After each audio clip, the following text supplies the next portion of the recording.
अभी हम देखते हैं question 9। Explain non monotonic reasoning in detail, जो ऑलरेडी चैप्टर 2 की प्लेलिस्ट में है पर फिर भी हम देख रहे हैं। तो देखो, in artificial intelligence, non-monotonic reasoning means reasoning where the state of conclusion can decrease when new information is added। यानी कि ऑलरेडी एक सेट ऑफ कंक्लूजन ऑलरेडी बना बना हुआ है कि भाई ये है, ठीक है, बट हम उसको डिक्रीज करते हैं। क्यों? क्योंकि नई इंफॉर्मेशन आई है ना, उसको ऐड करना है। दैट्स वाई उसको हम बोलेंगे नॉन मोनोटोनिक रीजनिंग। यानी कि नई इंफॉर्मेशन आने पे हमारा जो कंक्लूजन है उस पे कुछ चेंज हम कर सकते हैं, ठीक है। In simple words, it allows an AI system to change its conclusion. यानी उसने जो हमें कंक्लूजन दिया है उसको हम चेंज करेंगे जब भी हमें कोई न्यू नॉलेज मिलेगी तब, ठीक है। तो वो होता है non monotonic reasoning. This is how human reason. We make assumption and later revise them if new facts appear. यानी कि हमने कुछ assumptions रखे कि ये है, बट कुछ न्यू फैक्ट्स आते हैं तो हम उसको फिर से रिवाइज करते हैं, ठीक है। मीनिंग ऑफ देम हम क्या होता है? Monotonic means once something is true it will always stay true even if new facts are added। यानी कि मोनोटोनिक रीजनिंग क्या होती है?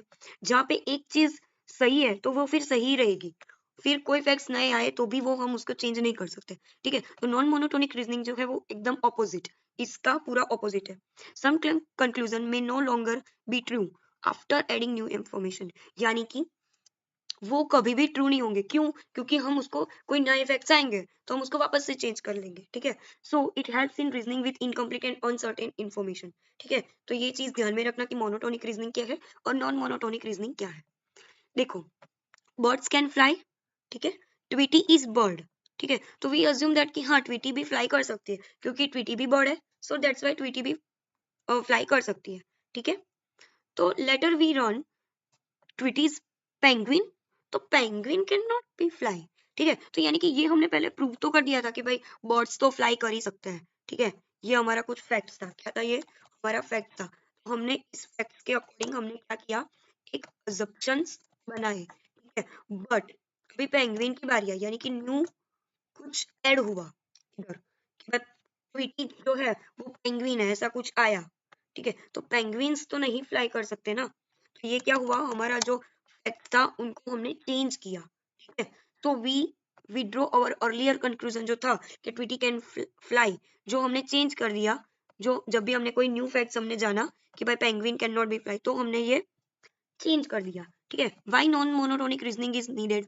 तो in real world AI system often have incomplete knowledge और uncertain and changing information। यानी कि कभी कभी ऐसा भी होता है कि कई बार नॉलेज हमारी इनकम्प्लीट होती है या फिर कई बार ऐसा होता है कि इंफॉर्मेशन जो है वो बार बार चेंज होती है, ठीक है।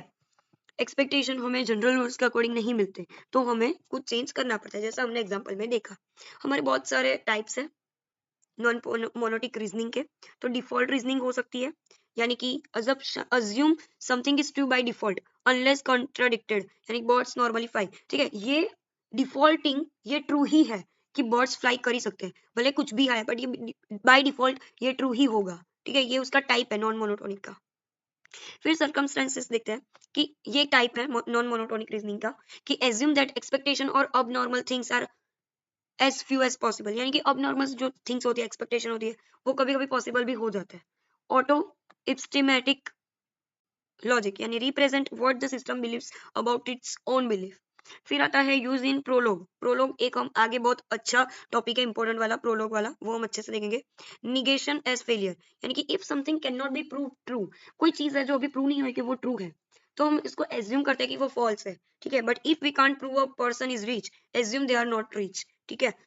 ये ध्यान में रखना, ठीक है। अभी हम कैरेक्टरिस्टिक्स देखते हैं कि वर्क्स विद इनकम्प्लीट इन्फॉर्मेशन। क्यों? क्योंकि वो हमारे पास अभी जो इन्फॉर्मेशन है वो भी इनकम्प्लीट है। क्यों? क्योंकि न्यू फैक्ट्स हमें जानने को मिले तो वो चेंज हो सकती है, सो वो इनकम्प्लीट इन्फॉर्मेशन है। Conclusion can be withdraw when new facts appear. Conclusion हमें तभी मिलता है जब हमें न्यू फैक्ट्स का पता चलता है। अलाउस डिफॉल्ट रीजनिंग, हम डिफॉल्ट रीजनिंग जो है हमारी उसको हम एक्सेप्ट करेंगे, ठीक है। उसमें closer to human common sense reasoning, ठीक है। यहाँ पे हम ह्यूमन की कॉमन सेंस की रीजनिंग जो है उसको हम ज्यादा डिटेक्ट करेंगे। ऑफन यूज एक्सपर्ट सिस्टम और इंटेलिजेंट एजेंट्स का हम कम यूज करेंगे, ठीक है। एडवांटेजेस देख लेते हैं। Helps AI system act intelligently इन रियल वर्ल्ड सिचुएशंस, ठीक है। Handles expectation and changing data. Allow us reasoning when information is not complete. ठीक है, इंफॉर्मेशन हमारे पास कंप्लीट नहीं है बट तो भी वो हमें रीजनिंग करने के लिए अलाउ करता है। नॉलेज बेस्ड सिस्टम है, लॉजिक प्रोग्रामिंग है। ठीक है, ये हमारा चैप्टर 3 में आता है। ठीक है, फिर डिसएडवांटेज देखते हैं। कॉम्प्लेक्स एंड कॉम्पिटिशनली एक्सपेंसिव, ये थोड़ा बहुत एक्सपेंसिव है, इसका ये डिसएडवांटेज है। मल्टी पॉसिबल आंसर्स निकलते हैं उसमें, और hard to implement and understand logic. ठीक है, एप्लीकेशन देखते हैं। एक्सपर्ट सिस्टम्स, उसमें ये यूज होता है। Planning and decision making system, robotics and natural language understanding. ठीक है, अभी नेक्स्ट देखते हैं। Explain Minimax search procedure with suitable example. ठीक है, अभी ये मिनीमैक्स सर्च प्रॉब्लम यानी कि जो हमने टिक टैक टू टैक टू, ठीक है, जो हमने पढ़ा था चैप्टर 2 की प्लेलिस्ट में। देखो आप ये देखो चैप्टर 2 के कितने सारे क्वेश्चंस आ रहे हैं, इसलिए मैंने बोला था कि चैप्टर 2 कंप्लीट करके ही इधर आना। ठीक है, so explain Minimax search procedure दिखते हैं। तो मिनीमैक्स एल्गोरिदम क्या है? एक गेम ट्री सर्च एल्गोरिदम जैसा है। ठीक है, मिनीमैक्स एल्गोरिदम क्या है? एक गेम ट्री सर्च एल्गोरिदम जैसा है कि जो आर्टिफिशियल इंटेलिजेंस में जब भी कोई 2 प्लेयर गेम खेलते हैं, जैसे कि चेस, टिक टैक टू या फिर चेकर्स, ठीक है, तो उसमें ये एल्गोरिदम यूज होता है। It helps an AI system choose the best possible move assuming that opponent also plays optimally। यानी कि ये जो मिनीमैक्स एल्गोरिदम है वो जब भी एआई में जब भी कोई दो प्लेयर एक साथ कुछ खेल रहे हो, ठीक है, तो उसमें बेस्ट पॉसिबल मूव जिसने भी अपोनेंट के सामने खेला होगा उसका वो रिजल्ट देता है, तो उसमें वो हेल्प करता है।